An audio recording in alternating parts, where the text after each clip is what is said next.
E aí a gente vai fazer uma retrospectiva do que a gente viu na aula passada, que é sobre tipologia textual, os tipos de textos. E hoje vamos finalizar essa parte também aprendendo gêneros textuais, que são 2 conceitos que estão sendo solicitados aí pela banca, né? Primeiro, a gente viu que tipo de texto é uma coisa e gênero textual é outra. Quando eu falo de tipo de texto, eu estou falando da composição do texto, de como ele é composto, de quais são os elementos que o compõem. E aí a gente viu que existem textos narrativos, descritivos, dissertativos e injuntivos. Então, sobre tipologia textual, é você aprender que existem quatro tipos de textos existentes.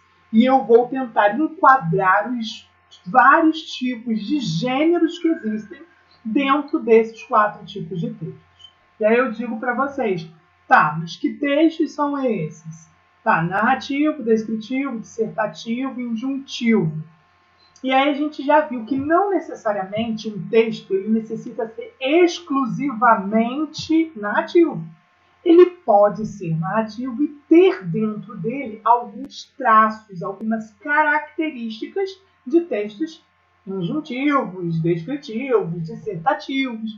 Mas a primeira coisa que eu preciso fazer é identificar aquele que é o principal, aquele que é o enfoque daquele texto que foi produzido. Se o texto ele tem a funcionalidade, né? A função discursiva de contar algo, contar um fato, contar um acontecimento, todo texto que se propõe a contar, a gente viu que é um texto narrativo e a gente aprendeu quais são os elementos que compõem esse texto, né? Narrador, personagem, enredo, tempo, espaço, clímax, desfecho. Então, quando eu leio um texto e percebo a presença desses elementos e percebo que o enfoque daquele texto é contar um fato, tudo que está sendo ali posto naquele texto tem o propósito de contar um determinado acontecimento, eu vou nomear esse texto de texto narrativo. Eu preciso saber também que o enfoque de um texto narrativo são as ações que giram em torno de um determinado acontecimento e fato. Eu contei para vocês sobre a tentativa de assalto a um ônibus, lembra? Em que eu tinha os passageiros, eu tinha uns assaltantes, eu tinha um policial. Esse é o fato em si. E para eu contar esse fato, eu tive que narrar para vocês as diversas ações que estão em torno desse fato. E aí a gente viu que os assaltantes entraram, que eles tentaram roubar aí, todos os passageiros, que o policial interveio. Note a presença de verbo, como é constante nessa minha narrativa. Então, se eu for apontar para vocês o que está em destaque numa narrativa, são as ações. E o que marca uma ação? Os verbos. Então, a gente vai ter, numa narrativa, a presença constante, a presença extrema de ações verbais. Porque o enfoque são essas ações que giram em torno do fato em si. Já um texto descritivo, a gente viu que se propõe a descrever, qualificar, caracterizar. E a classe de palavras responsável por caracterizar algo são os adjetivos. Então a gente tem 2 diferenças aí. Um texto narrativo ele é repleto de verbos, ele está enfocando as ações. Um texto descritivo ele já enfoca as características, as qualidades, ele vai estar repleto de adjetivos. Isso já são 2 elementos para a gente começar a caracterizar e classificar esse texto. A gente viu que quanto ao texto descritivo, eu posso classificá-lo de 2 formas. Um texto pode ser descritivo objetivo ou subjetivo. Lembrando que o subjetivo também recebe o nome de psicológico, porque é uma descrição que pode variar de pessoa para pessoa. É uma variação pessoal, é uma avaliação pessoal. Quando eu me proponho a descrever algo ou alguém objetivamente, é como se eu estivesse marcando aquela pessoa como uma fotografia. algo que todo mundo vai olhar para aquela descrição e não vai discordar, vai observar o mesmo que está sendo descrito. Já quando a descrição é subjetiva, a gente vai perceber que há uma variação de pensamento, porque os textos descritivos subjetivos são opinativos. Então, a gente dizer que alguém tem o cabelo castanho escuro, isso é um fato, isso é algo inegável, isso é algo notado por todos, é algo invariável. Mas se eu digo que uma pessoa é muito bonita, esse tipo de descrição, essa qualificação pessoal, ela é subjetiva, porque o que é bonito para um pode não ser bonito para o outro. Então, você identificou o texto descritivo, qual é o tipo de descrição que está presente em mim, né? E a gente tem o texto dissertativo. O texto dissertativo, como a gente viu, é aquele texto que se propõe a expor um determinado tema, um determinado assunto. E aí, dependendo da maneira como eu exponho esse assunto, esse texto dissertativo pode ser classificado como argumentativo ou como expositivo. Um texto dissertativo argumentativo, ele apenas expõe um determinado tema. É como se nós fôssemos abordar uma determinada temática sem nos meter, sem opinar, sem se colocar em torno daquele tema que está sendo exposto.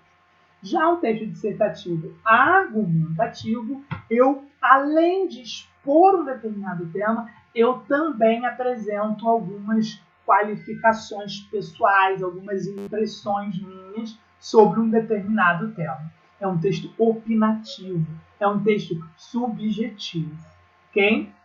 E, por fim, um texto injuntivo, que nós vimos e terminamos por ele, me parece, que é um texto em que a gente sempre vai se direcionar diretamente ao público daquele texto.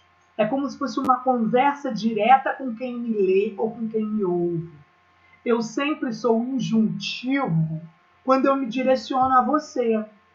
Quando eu falo a seguinte pergunta, vocês entenderam? Essa é uma pergunta injuntiva, porque ela é uma pergunta direcionada para vocês. Então, quando a gente tem um texto que se propõe a dialogar, a orientar, a instruir, a mandar, a aconselhar quem lê ou quem escuta, esses textos são chamados de textos injuntivos. Uma marca desse texto é a utilização do imperativo, modo verbal imperativo, ou ainda o uso dos verbos no infinitivo. Então, eu posso dizer, faça isso. Ou eu posso dizer, fazer isso. Ligar a televisão.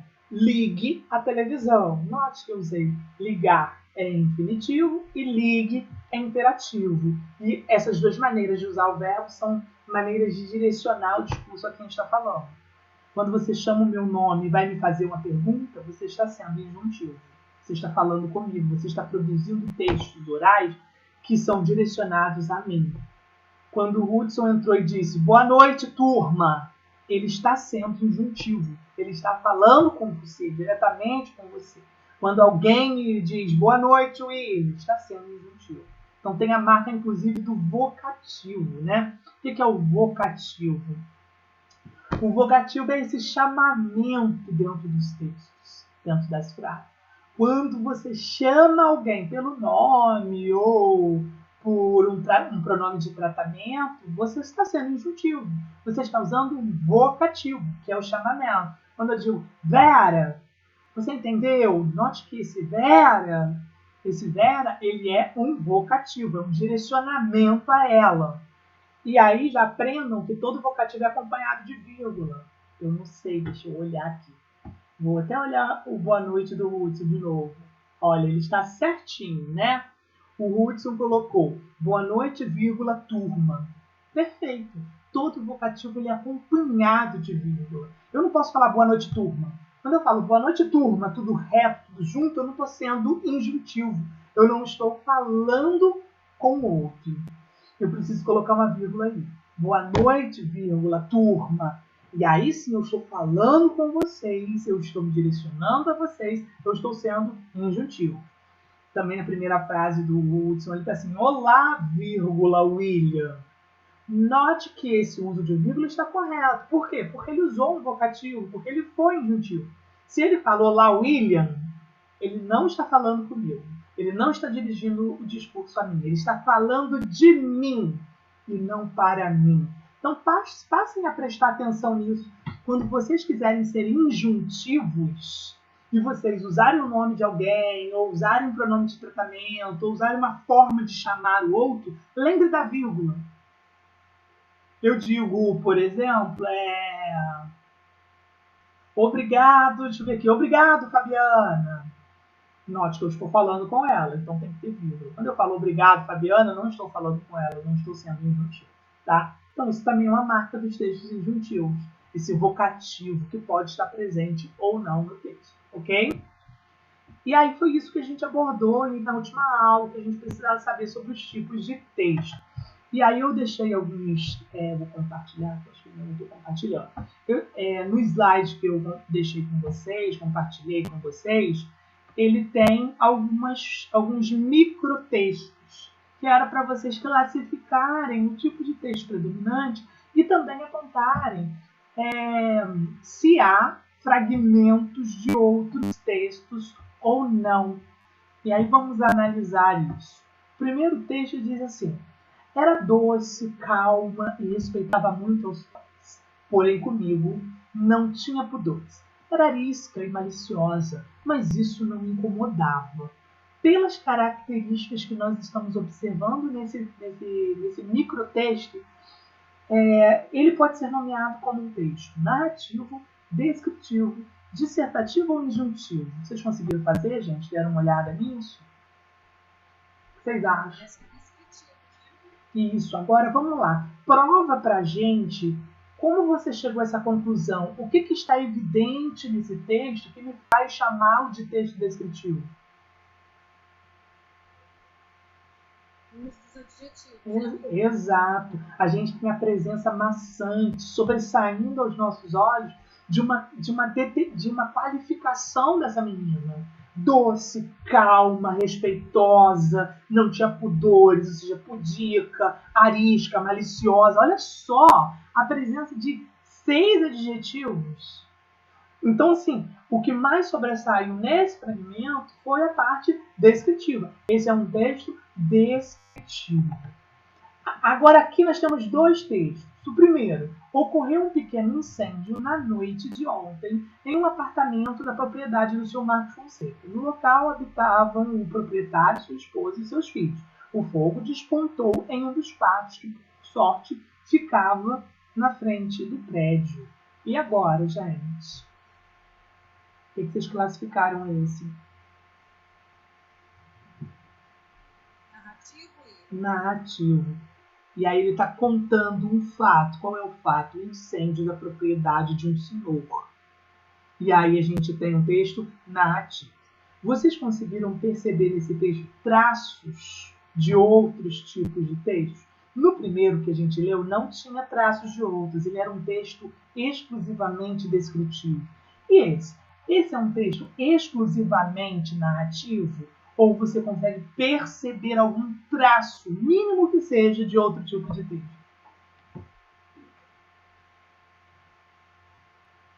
E essa é uma pergunta difícil que eu estou fazendo. Eu vou até dar uma dica. Se eu sublinhar, por exemplo, por sorte ali no finalzinho, né, ó, o fogo despontou em um dos quartos, que por sorte ficava na frente do prédio. Esse por sorte evidencia algo. Por quê? O que esse por sorte indica? Vocês conseguiram perceber?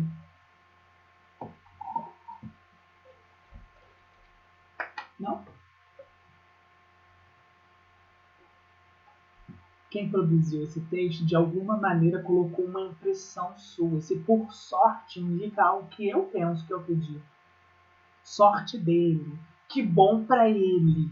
Isso é um pensamento meu, mas se eu fosse inimigo dele, eu não ia dizer por sorte. Que lamentavelmente ficava em frente, ou seja, o fogo despontou apenas em um dos quartos, que lamentavelmente ficava em frente do prédio. Eu poderia mudar o meu olhar sobre esse fato. Mas aí a gente tem um lado positivo, a gente tem uma subjetividade, como a Eliane está colocando. Se eu tenho subjetividade, se eu tenho um traço pessoal, qual é um traço que está presente nesse texto?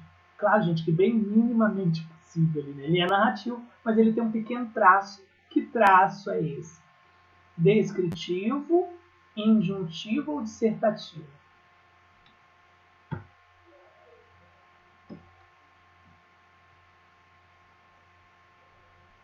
Se é subjetivo, se há pessoalidade, se há um olhar de quem está escrevendo, é dissertativo, argumentativo. Então ele tem um pequeno traço de dissertação argumentativa ali, um posicionamento, ok? Já embaixo, o mundo moderno caminha atualmente para a sua própria destruição, pois tem havido inúmeros conflitos internacionais, o meio ambiente encontra-se ameaçado por sério desequilíbrio ecológico e, além do mais, permanece o perigo de uma catástrofe nuclear. Que tipo de texto é esse?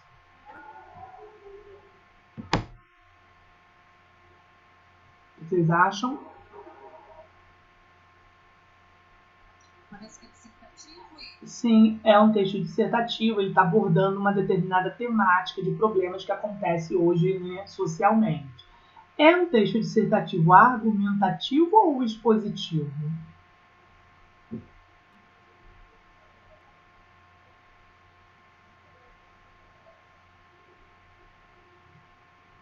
O que vocês acham? Expositivo. Expositivo, não tem traço de opinião ali. A pessoa que produziu esse texto, ela não se colocou, ela não colocou as suas impressões, ela está apenas descrevendo o fato. Ela está, aliás, expondo o fato, falando sobre um determinado fato, mas a gente não consegue perceber as impressões dela nesse momento, ok? Um texto dissertativo expositivo. Aqui, eu não tinha esse rosto de hoje, assim calmo, assim triste, assim magro, nem estes olhos tão vazios, nem o lábio amargo. Eu não tinha estas mãos sem força, tão paradas e frias e mortas. Eu não tinha este coração que nem se mostra. Eu não dei por esta mudança tão simples, tão certa, tão fácil. Em que espelho ficou perdida a minha face? Que texto aí? Muito bem. Aí a gente tem a presença de vários adjetivos, né? Triste, calmo, magro, vazios, amargo, mãos frias, mortas. Esse é um texto descritivo. Aqui, Vitor e seu irmão. Não era prevenção. A professora tinha o cuidado de tratar todos os seus alunos da mesma maneira. Pelo menos se esforçava a isto. Mas, com o Vitor, ela sempre estava com o pé atrás. O Vitinho era um caso à parte. Qual a população do Brasil? Um aluno levantou a mão e leu a resposta que estava no livro. 122 milhões. O Vitor levantou a mão. A professora sentiu um vazio na barriga. Lá vinha ele. O que é, Vitinho?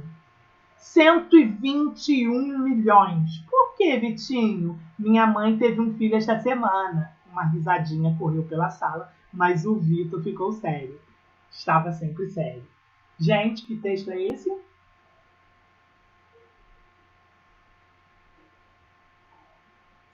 Narrativo. É um texto narrativo, eu contei uma historinha para vocês.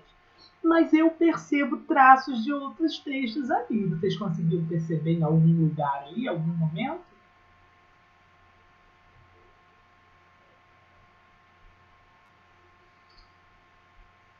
Descritivo, injuntivo ou dissertativo?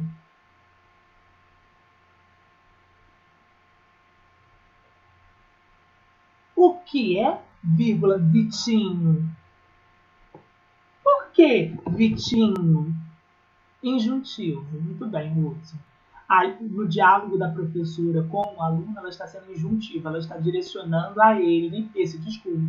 É um texto narrativo com poucos traços injuntivos nesse texto. Ok? Aqui é uma receita culinária. Uma receita culinária pertence a qual tipo de texto? Injuntivo. Se há um propósito de te ensinar a preparar alguma coisa, a gente tem ali um texto injuntivo. coloque, retire, mexa bem, sirva. Você, está falando com você, te ensinando a produzir esse texto, tá? Então, gente, alguma pergunta sobre textos, tipos de textos, tipologia textual? Não? E aí a gente tem o conceito de gêneros textuais. O que são gêneros textuais? Tipos de texto, tivemos uma conversa até agora. Agora eu vou falar de gêneros textuais. Quando eu falo de gêneros textuais, eu estou falando das características particulares que cada texto tem. Cada texto, gente, ele tem um formato, ele tem uma cara e, além disso, ele tem uma funcionalidade discursiva. Ele tem uma função social. Então, falar de gênero textual é falar das estruturas particulares que cada texto tem e, além disso, falar também da função discursiva. Então, pensou em um tipo de texto, você pensa na cara do texto e na função do texto. Pensou em tipos de texto, você pensa na composição do texto, dos elementos que o constituem. Tá, William, ainda não entendi. Vou tentar falar de uma forma clara. Deixa eu fazer uma pergunta para vocês. Se eu trouxer para vocês vários textos, receita culinária, receita médica, bula de remédio, piada, notícia, reportagem, vocês vão saber separá-los? Vocês vão saber identificá-los? Qual é qual?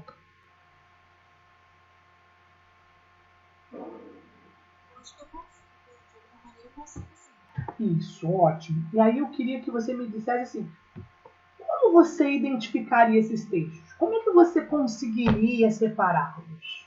O que te habilita a separar? Isso aqui é a receita culinária, isso aqui é a notícia, isso aqui é a reportagem. O que te habilita? O que te possibilita identificar esses textos? A estrutura e o objetivo, a intenção. Exato. Alguns textos você não precisa nem ler para poder nomeá-los. Pela estrutura que você nota do texto, você já consegue dar um nome para ele. Alguns não. Alguns, além da estrutura, você precisa ler o texto com calma, descobrir qual é a funcionalidade, qual é a função dele. Mas esses dois elementos é que te possibilitam dar nome para os textos.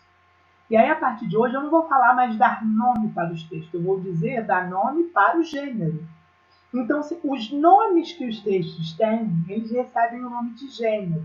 Então, se eu tenho uma receita culinária, na verdade é gênero textual receita culinária. Ou seja, um texto que tem uma estrutura específica e tem uma função específica.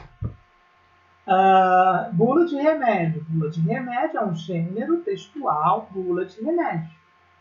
Se eu perguntar aqui, já que a Fabiana disse que conseguiria, Fabiana, qual é a estrutura de uma bula de remédio? Eu acho que a função, Não entendi. remédio, usar Uhum. e de repente de efeitos colaterais, eu acho. E a cara dela física? Você nem precisa ler uma bula de remédio para saber que ela é uma bula de remédio. Certo? Então, você olhou, você já sabe que é bula de remédio. Por quê? Como que eu sei? Qual a estrutura dela? É isso que eu te falei, ela divide a edição da medicação. Mas para isso você precisa ler. Para você saber isso, você precisa ler. Eu estou falando assim, de olhar, eu não preciso nem ler para saber que é uma receita culinária, que é uma bula de remédio. A Catherine colocou letras pequenas, muitas informações, miudinha. Então, olha só, a característica física de uma bula de remédio tem aquelas letras mínimas que quase ninguém lê, aquele excesso de informação também que dificilmente alguém lê tudo aquilo. Não preciso nem ler que eu sei o formato dela. Então, quando a gente fala de gênero, a gente está falando do todo. Eu não estou falando só do que está escrito, até a aparência do texto, até o formato da letra, até a disposição do texto. Tudo isso é gênero. Gênero é pensar a estrutura do texto, física, o conteúdo do texto e a função discursiva. É graças a isso que nós conseguimos dar nome para os textos. Começamos a separar os textos pelos nomes. E aí, antigamente a gente falava Diga-me um texto, receita culinária. Ou a gente fala, diga-me um gênero. Um gênero, receita culinária. Quando eu te falo, diga-me um texto, narrativo. Diga-me um texto, descritivo. Diga-me um texto. Então, é vocês perceberem que esse conceito um pouco mudou. Por que eu digo que mudou? Porque quando eu estudei, não era assim. Quando eu estudei, era tudo texto. Ponto final, não tinha essa conversa. Hoje não. Hoje existem tipos de textos e existem gêneros. Tipos de textos. Então eu tenho narrativo, descritivo, dissertativo e inventivo. Gêneros infinitos, incontáveis. Gênero textual, receita médica. Gênero textual, receita culinária. Gênero textual, manual. Gênero textual, piada. Gênero textual, cartoon. Gênero textual, tirinha. Gênero textual... Eu posso ficar a noite inteira falando vários para vocês e não vou dar conta. Porque são incontáveis os números de gêneros. E outra, os gêneros eles se reinventam. Os gêneros são criados com o passar do tempo. Novos gêneros vão surgindo. Você quer uma ideia? Antigamente, quando a gente nós queríamos nos comunicar com alguém de longe, nós enviávamos uma carta. Com o passar dos anos, isso foi caindo em desuso. Esse gênero está um pouco ultrapassado. E aí chegou a tecnologia, chegou a internet, a gente passou, e ao invés de enviar uma carta, a gente envia um e-mail, que é uma evolução da carta. Não tem a mesma estrutura, não tem o mesmo formato, mas são parecidas. Um tem origem no outro. Você quer ver outro exemplo? A menina, quando criança, talvez vocês aí possam me dizer, gostava de ter um diário para retratar o seu dia, né? Tudo que aconteceu, era algo secreto, você guardava debaixo do seu colchão, um diário. Hoje em dia, a gente não tem as pessoas fazendo diário, mas a gente tem uma evolução do diário. Qual é a evolução do diário hoje? O blog. O que é um blog? É um diário eletrônico. E é uma evolução do diário, mas mudou o propósito. Por quê? O diário era você esconder as suas coisas, né? O blog é você propagar, divulgar as suas coisas. Então, hoje, a mentalidade é outra. Nossa minha conversa com vocês não existe um quantitativo de gênero. São vários. Você vai dominar todos? Não. Mas você tem que dominar o maior número possível de gêneros. Porque reconhecer os gêneros e a sua função discursiva te ajuda a compreender o texto, muitas vezes a interpretar o texto. Logo no começo do edital está falando que você precisa aprender a interpretar e a compreender a partir das estruturas do texto. É disso que eu estou falando. Reconhecer a estrutura do texto, a função discursiva do texto é um caminho para interpretar o texto. Acabei de ler o texto, sei qual texto é? Ótimo. Sei qual é a sua função? Ótimo. Então agora, esse autor alcançou esse propósito? Se a função daquele texto era criticar, qual é a crítica? Se a função daquele texto era provocar humor, qual é o humor? Se a função daquele texto era ironizar, qual é a ironia? Quando eu descubro o propósito, eu tenho um foco na interpretação. Meu foco é buscar o propósito do texto. Cada texto tem um propósito. Descubra o propósito dele e depois você vai buscar no conteúdo do texto se alcançou ou não esse propósito. Só que tem gente que lê um texto e não sabe nem que texto está lendo, não sabe nem para que ele serve. Por exemplo, se eu encontro na minha prova uma resenha, eu tenho uma resenha, um texto resenha. Qual o propósito de uma resenha? Qual a função discursiva de uma resenha? Alguém sabe? Alguém conhece esse gênero? Alguém está familiarizado com esse gênero? Isso é um problema hoje. Por quê? Se eu não sei qual é o gênero, se eu não conheço aquela estrutura, se eu não sei a função discursiva, eu vou ter dois problemas na minha vida. Primeiro, a interpretação. Se eu não sei o que é uma resenha, não sei a cara de uma resenha, não sei para que ela serve, quando eu ler uma resenha, eu não vou interpretar bem, porque eu não sei qual é o propósito. Esse é o primeiro problema. O segundo problema, se eu não sei o que é uma resenha, não sei a estrutura, não sei o começo, meio e fim, não sei o seu propósito, eu não sei produzir esse texto. Como eu vou escrever uma resenha se eu não sei o que é? Então, olha a importância do gênero textual. Reconhecer os gêneros, vai me ajudar a escrever melhor aquele gênero específico e vai me ajudar a interpretar os textos a partir da sua funcionalidade. Uma resenha, para quem não sabe o que é um texto em prosa, ou seja, dividido em parágrafos, com começo, meio e fim, em que eu apresento sinteticamente uma determinada obra e, ao mesmo tempo, eu a avalio. É como se fosse um resumo. É um resumo avaliativo. Isso é uma resenha. Eu assisto um filme. Vou fazer um resumo do filme para você e, ao mesmo tempo, vou colocar as minhas impressões. Foi bom, foi ruim, aquela cena foi bacana, aquela cena foi emocionante, o que eu achei, o que eu penso. Isso é uma resenha. Diferente de um resumo, porque o resumo eu não me meto.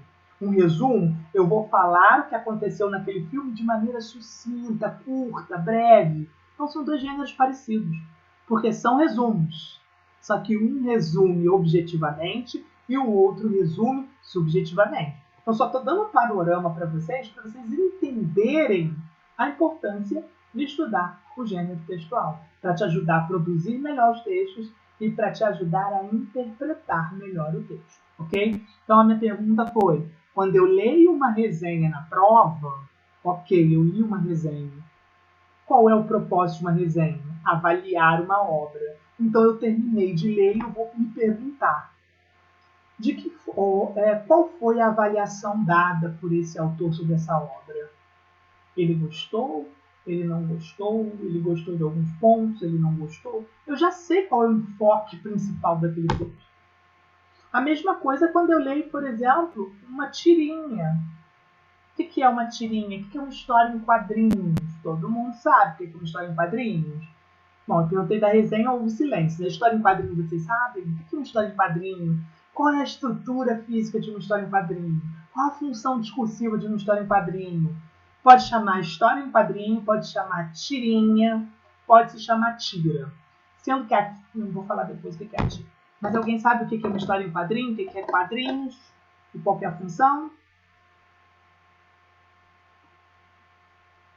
Concurso público adora, gente.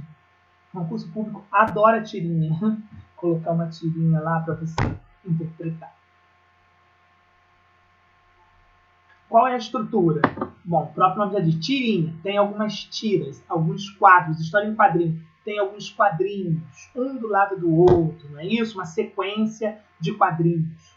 Eu tenho desenhos, eu tenho imagens de pessoas, eu tenho balões de fala, eu tenho diálogo. Isso é característica física. Podem ser coloridas, podem ser preto e branco, ok.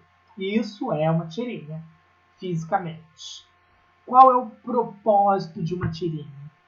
Uma tirinha, ela visa promover o humor, fazer rir, fazer divertir, entreter. Então, quando eu leio uma tirinha, a primeira coisa, eu identifiquei que é uma tirinha porque tem os quadros, tem os personagens, tem os balões. Ok. Segundo, terminei de ler, qual o propósito? Não é fazer rir? Não é divertir? Não é promover o humor? Qual é o humor dessa tira? Por que essa tira é ou deveria ser engraçada? Então eu vou fazer essa interpretação. Inclusive, essa é uma pergunta de muito vestibular, concurso público e de prova, né? Tem a tirinha e a pergunta número 1 da tirinha. Qual é o humor da tira? Essa é uma pergunta. A, B, C, D, E. Qual o humor da tira? E como que eu interpreto o humor da tira? Aí você pode me dizer, mas eu não achei engraçado. Porque nem tudo que é engraçado para um é engraçado para o outro. Mas você vai ter que me dizer qual é o humor da tira. Qual o propósito daquela tira. E como é que você identifica o humor da tira? Gente, o que é algo engraçado? O que nos faz rir? Alguém sabe? Todo texto que se propõe a rir, ele usa uma estratégia. Quando eu quero fazer você rir, eu uso uma estratégia. Qual é essa estratégia? Esse é um passo para interpretar textos de humor. Alguém sabe o que é engraçado?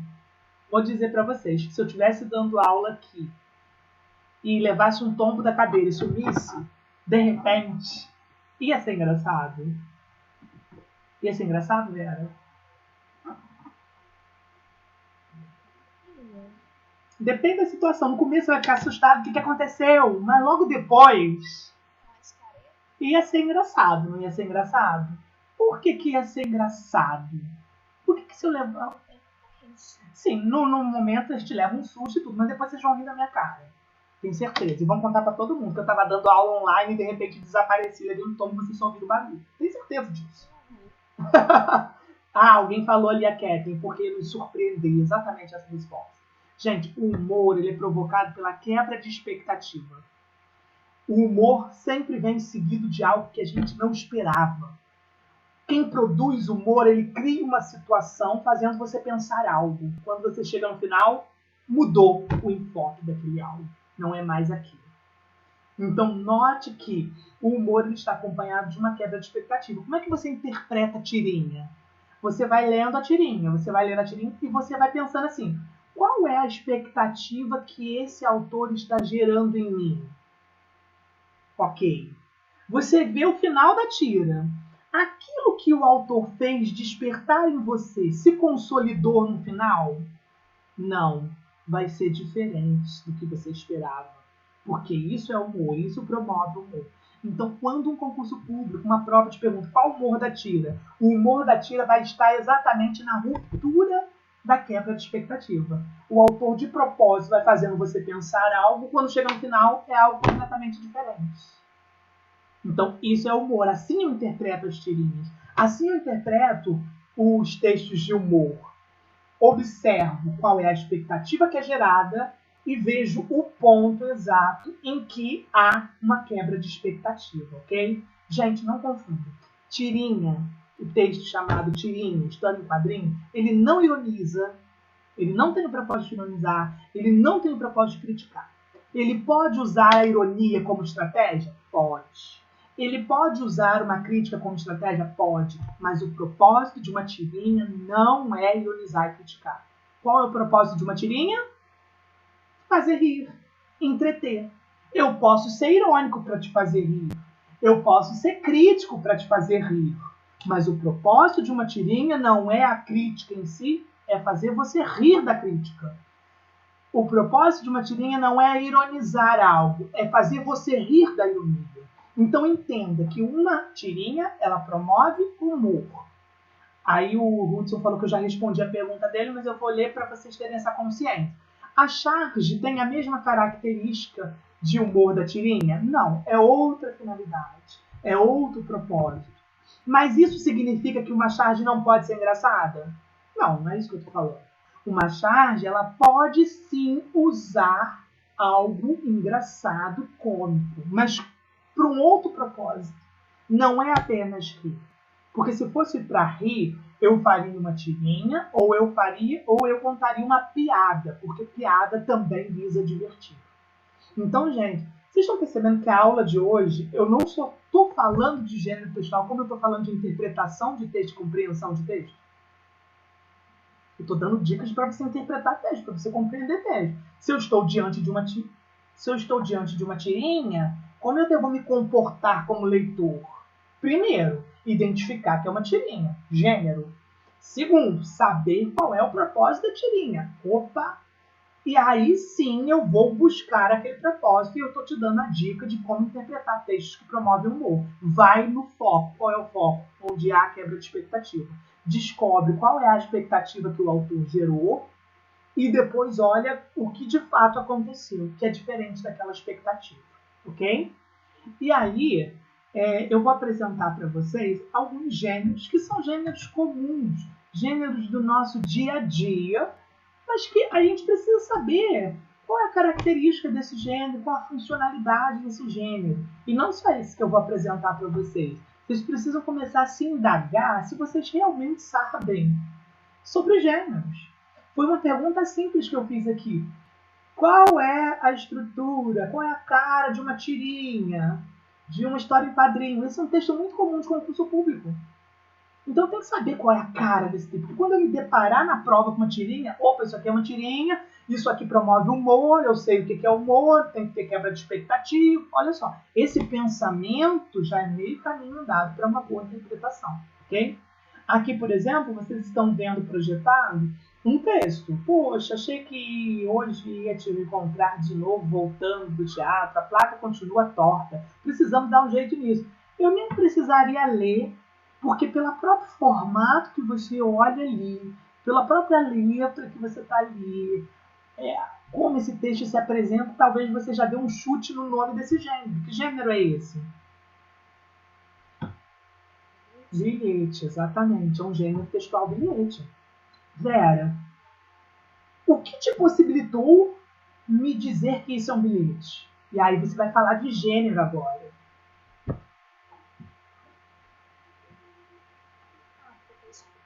sei, eu acho que depois que tá escrito num pedaço de papel. Uhum. Eu não sei explicar, não, mas eu sei que é bilhete. Isso aí, isso aí. E foi ótima a sua colocação. Porque o que o concurso público espera de você, Vera, quando pede para você estudar tipos de texto de gênero textual? Ele espera que você tenha essa consciência. Não basta você me dizer que é um bilhete, mas você tem que saber qual é a estrutura física de um bilhete, qual a função de um bilhete. Tudo que diga gira em torno do bilhete. Sim, você disse, primeiro passo, ele pode ser apresentado em um contexto bem informal, um pedaço de papel qualquer. Segundo, é uma mensagem muito objetiva, curta. Terceiro, é uma linguagem coloquial. É uma linguagem do dia a dia, sem uma preocupação com a norma culta. Outra, ele tem que ser sucinto, ele tem que ser breve. Essas são características estruturais de um bilhete. Próximo passo, qual é a função discursiva de um bilhete? Para que serve um bilhete?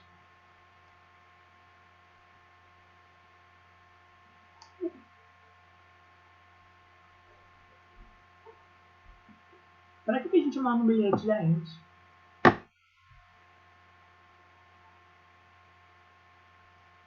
Vocês estão com medo? Ai, meu Deus, eu sei que é um bilhete, mas eu não sei falar sobre o bilhete. Eu não sei falar sobre o gênero bilhete. Um bilhete, assim como vários textos, tem o propósito de transmitir uma mensagem. Tá, mas o que me faz chamar um bilhete de bilhete e não de carta? E não de e-mail? E não de SMS? E aí eu já até... Isso aí, isso aí. Um bilhete ele visa transmitir uma mensagem de uma forma rápida, sucinta, informal, breve. Como a Vera já colocou, o próximo ali é uma carta. Niterói, 11 de março de 2002. Meu querido Miguel. Só de eu começar a ler esse pedacinho da carta, se eu nem ler tudo, eu já sei que é uma carta. Por quê? Porque pelo formato, ela é maior, ela é pormenorizada, ela tem um cabeçalho. Barra do Piraí, vírgula, 11 de maio. Ela tem um vocativo. Querida tia Ruth, vírgula. Na outra linha eu começo a esmiuçar a mensagem. Os dois têm o mesmo propósito, transmitir uma mensagem, só que um de uma forma breve, curta e informal, o outro de uma forma mais pormenorizada, mais detalhada, com essas características que eu apresentei para vocês. Aqui a gente tem outros gêneros, olha só. Eu não preciso nem ler para vocês, mas vocês vão saber. Enche seu filho de bolacha. Olha o terceiro e olha o último. Que gêneros são esses, gente?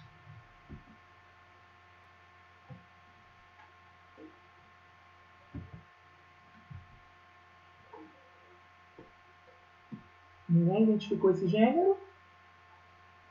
Propaganda. Isso aí.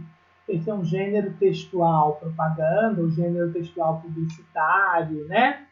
O que faz vocês perceberem que isso é uma propaganda? E aí agora eu tô falando de gênero. Por que vocês não falaram que é uma receita culinária? Por que vocês estão falando que é propaganda? Qual é a característica específica de uma propaganda?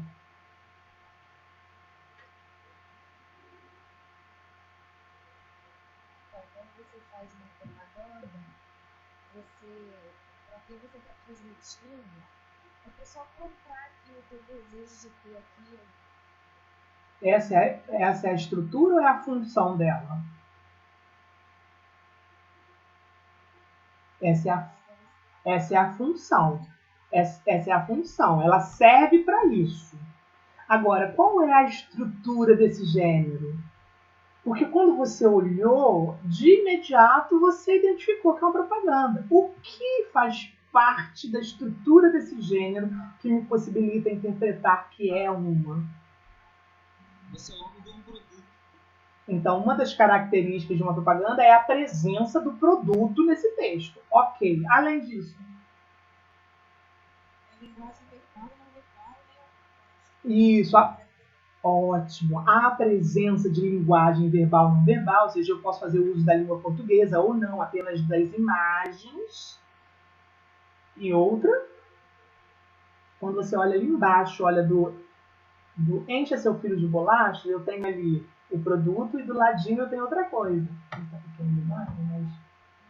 A marca, o logo, a logomarca, o logotipo, né? A identidade do produto.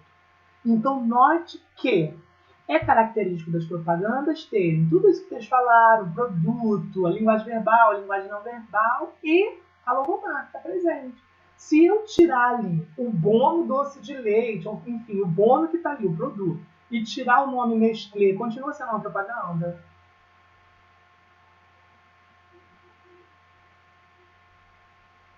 Só deixar enche seu filho de bolacha com aquele fundo azul ainda é uma propaganda? Vocês me diriam que é uma propaganda? Não. Eu descaracterizei o gênero.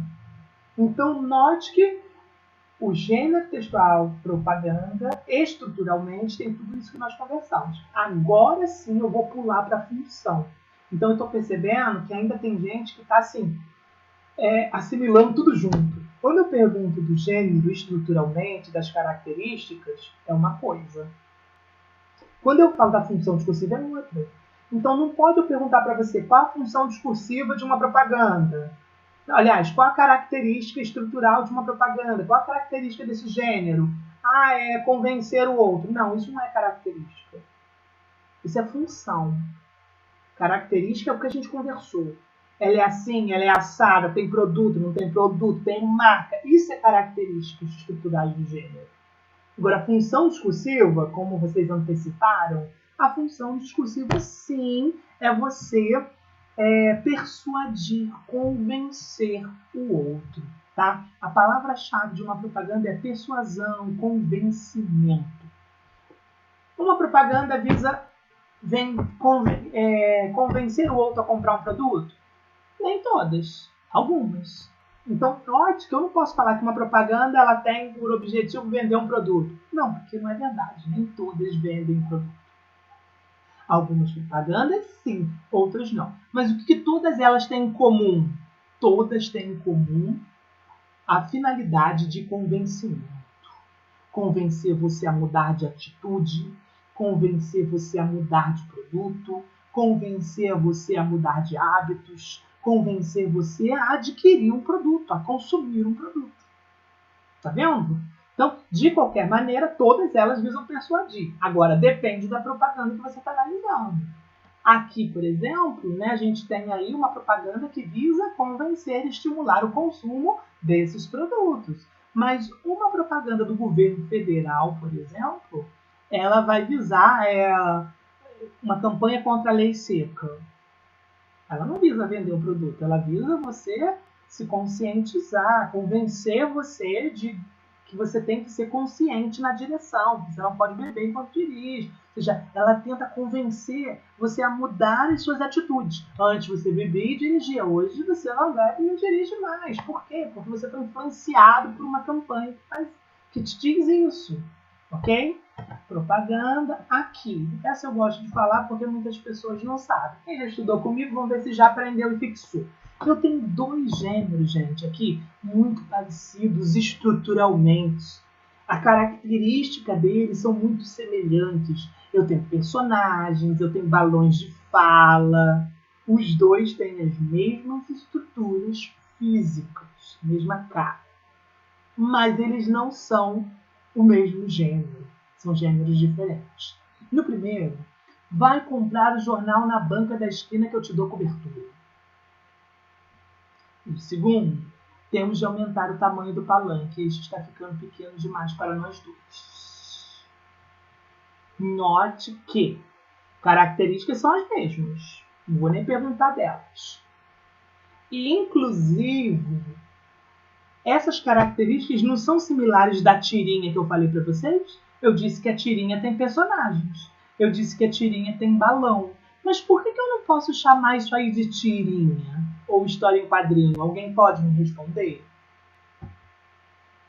Eu não estou falando nem de função não, tá, gente? Estou falando de cara, de aparência, do físico, da estrutura. De olhar ali, eu jamais chamaria esse texto de tirinha ou história em quadrinhos. Por quê? Ninguém? Porque uma história em quadrinhos, ela não pode ter apenas um quadro. História em quadrinho é uma sequência de quadros, uma sequência de cenas. Então, quando você vira apenas um quadro, você nunca vai chamar isso de tirinha ou história em quadrinhos. Porque uma tirinha precisa ter pelo menos 2 quadros, precisa ter uma sequenciação. Agora, depois que eu li, eu notei que o enfoque desses 2 textos também não é me fazer rir. Por isso que eu não chamo de tirinha, ele tem um outro propósito. Vocês alcançaram a função discursiva desses 2 textos? Não foi divertir. Qual foi o propósito?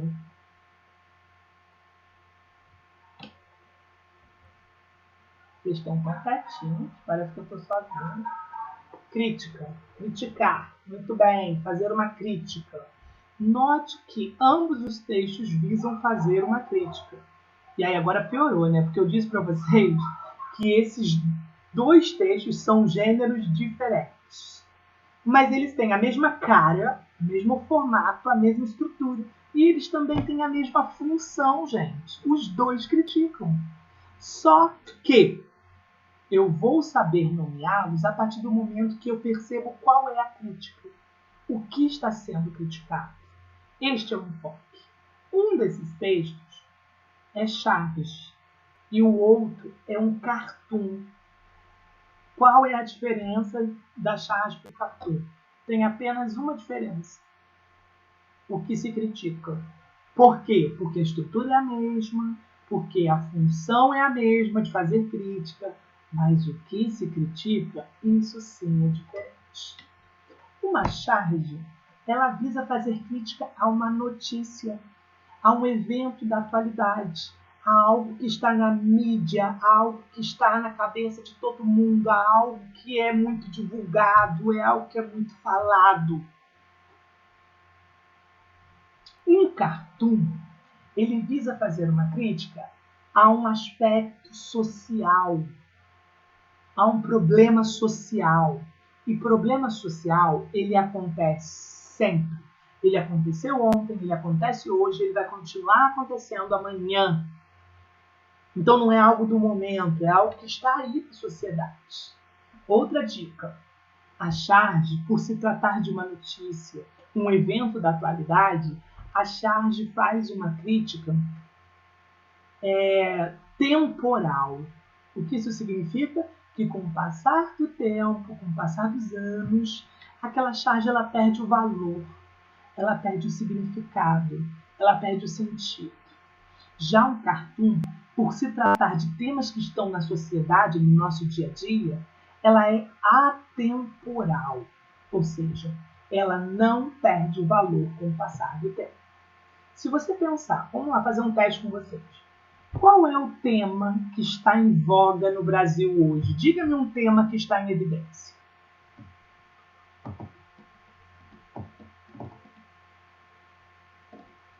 O que a gente tem ouvido muito, gente? O que a gente não aguenta mais ouvir? Covid. Esse é um tema que está aí. Coronavírus, Covid, está na mídia, está nas notícias. Então, se eu crio um texto com essas características que eu estou falando para vocês, com personagens, com fala, com tudo isso, fazendo uma crítica à Covid, ao coronavírus, eu vou chamar de charge, porque está em cima de uma notícia muito atual. É um problema social? Sim, mas é muito mais uma notícia. Agora, vamos pensar.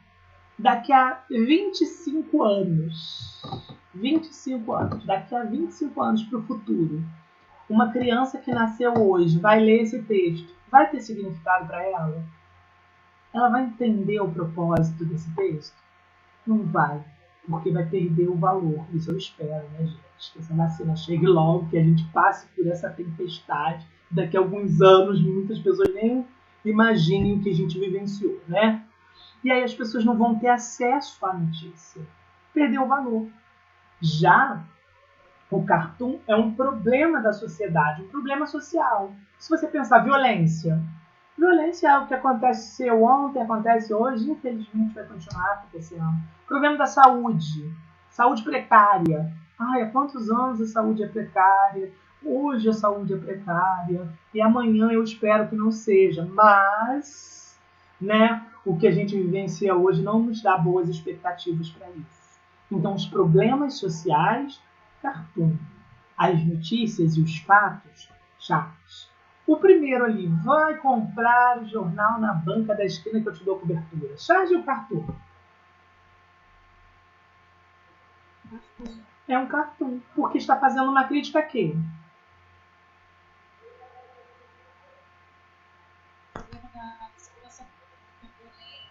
Exato. É um problema social, não é uma notícia específica. Ninguém viu no jornal uma mãe com uma arma pedindo para o filho comprar. Não, não é uma notícia.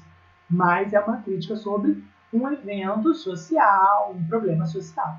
Já o segundo é uma charge antiga, inclusive. Era do período da eleição, da Dilma. Eu preciso até trocar, porque já está perdendo valor, né, com o tempo. Hoje em dia você vê muito mais charge em torno do Bolsonaro, do nosso presidente. Quantas charges existem, né, hoje em torno do Bolsonaro, fazendo críticas a ele. Críticas, gente, positivas e negativas. Flor de Lis, ótimo, bem. Flor de Lis aí é um exemplo de charges que estão sendo feitas, né? E ainda, gente, não confunda, porque tem um outro gênero textual que é meme. Gênero textual meme, que tem a finalidade meramente de produzir humor também, né? A gente está falando de humor, o meme produz humor. Não confundir charge com meme. A charge ela tem esse teor principal de quê? De produzir a crítica. Já o meme de produzir humor é meramente de fazer rir, ok? Alguma pergunta sobre esse gênero, gente? Alguém tem alguma pergunta?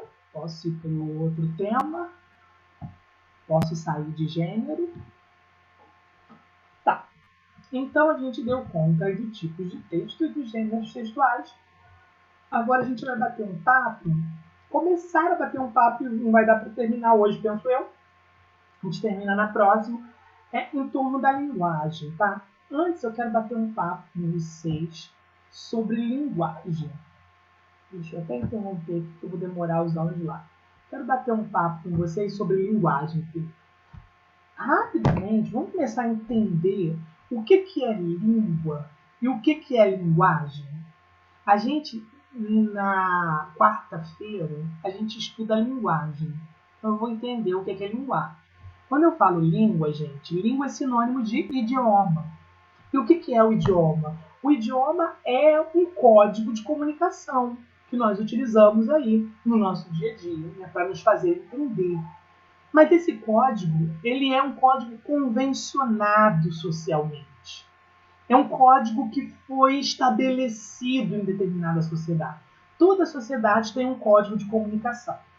Um código de comunicação que foi pré-definido, pré-determinado, obrigatório. Então pense que na nossa sociedade brasileira pré-definiu-se que a língua oficial, que o código oficial de comunicação seria a língua portuguesa. Mas na França é o francês, na Espanha é o espanhol, na Alemanha é o alemão. Cada sociedade tem definido um código de comunicação. O código de comunicação definido, estabelecido numa sociedade, ele é chamado de língua. E o que vem a ser a linguagem? A linguagem são os diversos usos, as diversas possibilidades que um falante tem de usar esse código, ou seja, de utilizar a língua. A língua é uma só. O código oficial do nosso país é a língua portuguesa, ela é uma só. Mas nós, como brasileiros, temos somente uma forma de usar a língua portuguesa? Todo mundo utiliza a língua portuguesa da mesma maneira? A resposta é não. Não. A gente tem infinitas possibilidades de utilizar a língua. Essas infinitas possibilidades de usar a língua é que eu chamo de linguagem. Então, linguagem são as diversas possibilidades que um falante tem de fazer uso da língua. Claro que existem vários fatores que contribuem para isso, gente. A extensão territorial, e aí a gente tem assim, o carioca não vai usar a língua portuguesa como o mineiro, como o gaúcho, como o nordestino. Cada um vai utilizar a mesma língua, o mesmo código, mas de formas diferentes, em virtude do local em que mora. A idade, com relação à minha sobrinha de 11 anos, não vamos usar a língua portuguesa da mesma maneira porque temos idades diferentes. Profissões, eu como professor de língua portuguesa não vou utilizar a língua portuguesa da mesma forma que o Hudson como policial, por exemplo. O Hudson, como policial, ele tem, inclusive, algumas particularidades de utilizar a língua, que ele pode até compartilhar com a gente, né? Hudson, você pode dizer algumas expressões que você usa no âmbito da sua profissão que você acha que nós não vamos saber o que significa? Códigos que você utiliza entre os profissionais como você, que vocês se entendem e acham que a gente não vai entender? Você pode compartilhar O código Q seria o código QCL. Olha só, gente, eu não tenho... Seriam os códigos que eu acho que a gente saberia do grupo. Isso. Agora, por exemplo, palavras. Eu vou te dizer uma que eu acho que a maioria sabe, mas é algo muito específico da sua profissão. Ganso. Eu acho que vocês usam muito assim, pegou um ganso. Mas todo mundo aqui sabe o que é um ganso, né, gente? No local, o Hudson é policial, né? Disse para vocês. E aí eu tô querendo mostrar para vocês que algumas profissões têm as suas particularidades. Eu, como professor de português, não me refiro a esse grupo de pessoas como ganso, por exemplo. Mas é muito comum no meio em que ele está profissional utilizar isso. Tem alguma palavra que você acha que a gente não conhece? Eu adoro aprender. A gente chama de barca. Barca? A viatura grande, você é barca. A barca tá subindo. Entendi. Olha só, gente. Então, veja que se ele falar barca pra gente, a gente não vai ter um entendimento. A gente só entendeu porque ele explicou. Então, olha como que a língua portuguesa ela é muito rica. A língua é uma só, mas a linguagem são infinitas as possibilidades de uso. E aí, a profissão faz com que isso aconteça. Eu poderia ficar a noite inteira aqui mostrando para vocês vários fatores que fazem a língua variar. Esse não é um conteúdo da prova de vocês, por isso eu não vou me alongar. Esse é um conteúdo que se chama variação linguística. Variação linguística é um conteúdo que tem caído em muitas provas. Você sabe por que a língua varia? Ela varia pela região, ela varia pelo extrato social que o indivíduo faz parte, ela varia pelo tempo, ela varia pelo contexto, pela situação, mas não é o tema da nossa aula. O tema da nossa aula é entender o que é linguagem, né? São esses múltiplos usos da língua. E eu vou apresentar algumas linguagens para vocês.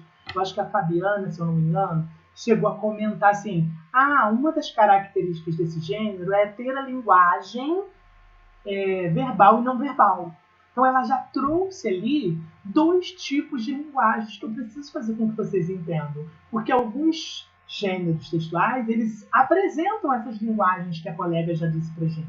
Mas o que vem a ser uma linguagem verbal, uma linguagem não verbal, uma linguagem híbrida, que também recebe o nome de linguagem mista, uma linguagem coloquial, uma linguagem formal? São esses os 5 tipos de linguagens que eu quero apresentar para vocês, tá? Primeiro eu vou começar pela linguagem coloquial. A linguagem coloquial, ela tem mais 2 nomes. Pode ser linguagem coloquial, linguagem informal ou ainda linguagem não padrão. Coloquial, informal, não padrão. O que vem a ser essa linguagem? A linguagem coloquial é uma linguagem do dia a dia. Uma linguagem em que nós não temos uma preocupação com regras, com normas. É realmente uma linguagem informal do nosso dia a dia. Inclusive, colóquio, a palavra coloquial vem de colóquio, que significa dia a dia. Quando eu estou aí num bate-papo com meus parentes, com amigos, eu não fico prestando atenção se eu estou utilizando o pronome certo, se eu estou usando na frente, se eu estou usando lá atrás. Enfim, eu não tenho essas preocupações, porque eu estou numa linguagem informal, diferente do outro tipo de linguagem, que é a linguagem culta, ou linguagem formal, ou linguagem padrão. 3 nomes também, né? Culta, formal, padrão. Que é aquela linguagem cheia de normas, de regras, cheia de prescrições. Aquelas que te dizem que tem que ser assim. Essa é a linguagem culta, é a linguagem padrão. É aquela norteada pela gramática, que te diz que não pode começar a frase com pronome oblíquo. Me empresta o seu lápis. A norma culta não admite isso.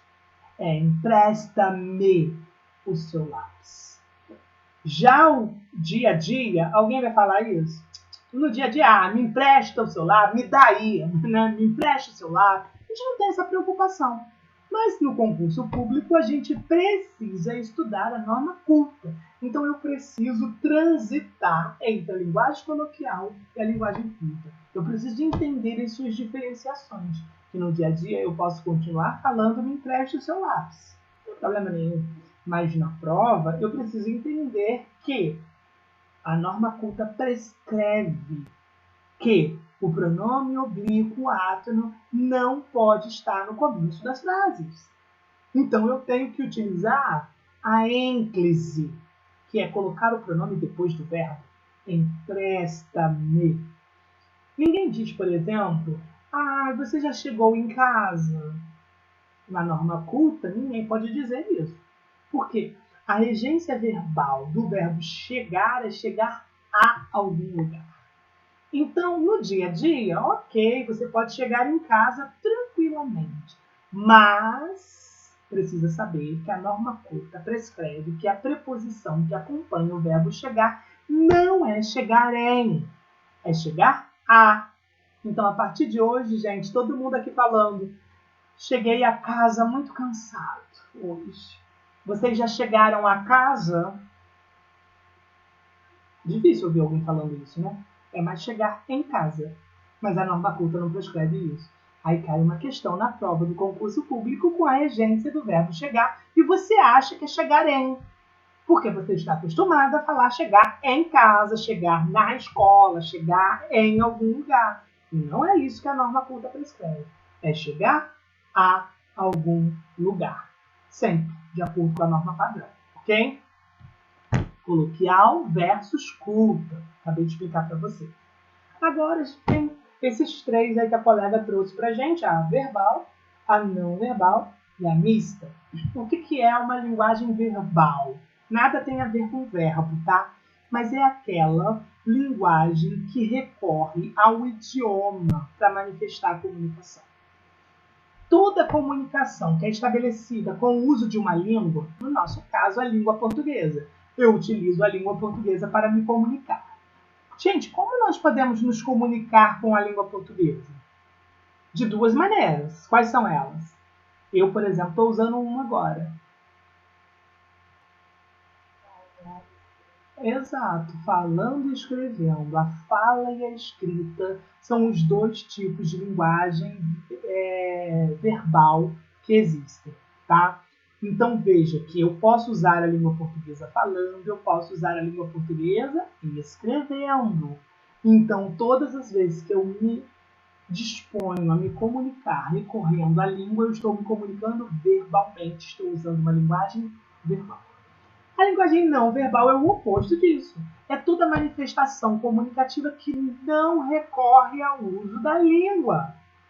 E aí, Will, existe possibilidade de se comunicar sem usar o português? Sim, aqui é a minha cabeça, ó.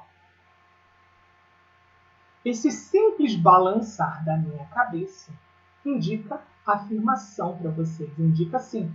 Esse simples balançar da minha cabeça indica não. Esse gesto aqui indica ok, positivo, sim. Esse gesto aqui indica não foi bom, ruim, negativo. Então veja que existem sim outras maneiras de se comunicar sem usar a língua portuguesa. Com gestos, expressões faciais, faz cara de raiva. Oi. Não, Libras é uma língua, inclusive se chama, desculpa, é uma linguagem não verbal, perdão. É uma linguagem, porque inclusive o nome é linguagem brasileira, não é? Linguagem brasileiras de surdos, de sinais, isso. Linguagem brasileiras de sinais. Note que a própria Libras é uma linguagem, e é uma linguagem não verbal, porque não faz uso da língua portuguesa em si. Utiliza sinais para representar essa língua. Muito bem, tá? Então, tem sinais, a gente tem expressões faciais, faz cara de raiva, faz cara de nojo. Você faz cara de nojo, né? Não sei sim. Sou muito expressivo, né? Levanto os olhos, levanto a sobrancelha. Tudo isso comunica de alguma maneira. Os sons também, né? A gente tem aí alguns barulhos. Música de terror, a gente imagina como é uma música instrumental de terror, uma música instrumental de romance. A gente já tem essas ideias. Então, os sons, as cores. Se eu estou dirigindo, o sinal fechou vermelho, pare, né? Verde, prossiga. Amarelo, atenção. Verde representa esperança. O branco representa paz. Então, tudo que transmite uma comunicação. E não é língua portuguesa, linguagem não verbal. E eu ainda posso me comunicar de forma híbrida. O que é uma forma híbrida? Uma forma mista, usando a linguagem verbal e não verbal ao mesmo tempo. Você nota que quando eu estou dando aula para vocês estão vendo a minha imagem aí, eu estou, ao mesmo tempo, falando, utilizando a língua portuguesa para falar com vocês, mas a minha mão se movimenta em gestos, a minha sobrancelha levanta, eu balanço a minha cabeça, eu faço sinais. Então, eu também estou utilizando uma série de linguagens não verbais para ajudar na minha linguagem verbal, ok? Então, esses são os tipos de linguagens aí que nós precisamos ter em mente para prosseguir. E o que a gente vai aprender no próximo encontro? No nosso próximo encontro, a gente vai começar a entender que a linguagem ela possui um sentido. E aí, existem dois sentidos para as linguagens. A linguagem, e aí eu vou falar sobre linguagem verbal, ela pode ser utilizada no sentido conotativo ou no sentido denotativo. A gente vai aprender que a linguagem ela possui uma função. Quais são as funções da linguagem? Nós vamos ver as funções da linguagem também. Mas para a semana que vem, os sentidos e a linguagem figurada. O que vem a ser esse tipo de linguagem? Se chama linguagem figurada e que está sendo exigido na prova aí, né? Figuras de linguagem, estudar as figuras de linguagem. E aí eu já vou deixar antecipado que os sentidos da linguagem denotativo, o sentido denotativo significa utilizar a linguagem de uma forma literal, usar as palavras no seu sentido próprio, usar as palavras no sentido do dicionário, como dizem por aí, né? Veja, cada palavra tem um significado. E quando eu utilizo a linguagem usando essa palavra no seu sentido real, no sentido de verdade, no sentido literal, ela é denotativa. De verdade, denotativa. Então eu digo, por exemplo, que a minha irmã é linda. Note que linda é um adjetivo atribuído a alguém que tem uma beleza, uma determinada beleza aos olhos de alguém. Mas quando eu digo que a minha irmã é uma flor, note que flor significa planta, um vegetal, que faz fotossíntese. Mas eu não estou dizendo que a minha irmã é esse tipo de flor. Eu estou usando essa linguagem metaforicamente, figurativamente. Estou usando a palavra flor fora do seu sentido real. E quando eu utilizo uma palavra fora do seu sentido do dicionário, sentido real, eu estou utilizando a linguagem conotativa, que é sinônimo de linguagem figurada. Dizer que uma linguagem é conotativa é dizer que ela é figurada. O que é uma linguagem figurada? É uma linguagem maquiada, né? Ou seja, não é flor de verdade. Estou usando outro sentido. Meu irmão é forte como um touro. Note aqui que eu não estou dizendo que meu irmão é um touro. Eu estou comparando a força do meu irmão à força de um touro. Mas que isso também não é possível, isso também não é real, isso também não é de verdade. É apenas para mostrar que meu irmão é forte. Então, meu irmão é forte, linguagem denotativa. Meu irmão é um touro. Meu irmão não é um animal, né? Meu irmão é forte. Então, eu usei uma linguagem conotativa. Como colocaram aí, linguagem denotativa, linguagem de verdade. Linguagem conotativa, linguagem figurada, fora do seu sentido literal, ok? Gente, eu vou abrir um espaço para perguntas para vocês. Deixa eu ver se tem alguma pergunta aqui. Linguagem híbrida, a gente se comunica das duas maneiras. Sim, Kathleen, a linguagem híbrida é você usar ao mesmo tempo a linguagem verbal e a linguagem não verbal. Como eu, por exemplo, falando com você, faço gestos, expressões faciais, além de estar usando o português para falar. Ok? Agora, se eu fechar, gente, a minha câmera, vocês só vão me ouvir. E aí vocês vão estar recebendo uma linguagem verbal apenas. Vocês não vão ter mais nenhum aparato para complementar a comunicação. Então, se eu fecho a minha câmera e vocês só me ouvem, vocês estão recebendo uma linguagem não verbal. A partir do momento que eu abro a minha câmera e vocês conseguem visualizar as caras e bocas que eu faço, as mãos que me ajudam a comunicar, vocês estão recebendo uma linguagem híbrida, uma linguagem mista, ok? Alguma pergunta, gente? Sem perguntas? Fomos produtivos hoje, hein? Avançamos sempre. Então, na próxima aula, nós vamos dar conta das figuras de linguagem aí, tá bom, gente? Eu vou gravar essa aula, vou disponibilizar lá nos grupos e vou me despedir por aqui, então, de vocês. Até segunda-feira. Dá uma olhadinha na apostila, vai lá na matéria, tentem fazer os exercícios, olhe no gabarito, vê se deu certo, vê se conseguiram fazer. Se tiveram dúvida em algum dos exercícios, no comecinho da aula que o pessoal vai demorando chegar, façam perguntas, tá bom? Segunda-feira a nossa aula também é às 20. O único dia que a nossa aula é às 19 é terça-feira, tá? Até em outubro eu vou poder mudar isso, mas por enquanto não, porque eu saio de uma aula e entro com vocês, tá bom, gente? Bom, abraço, gente. Bom fim de semana aí, que a gente só vai se ver agora na segunda. Tchau, tchau.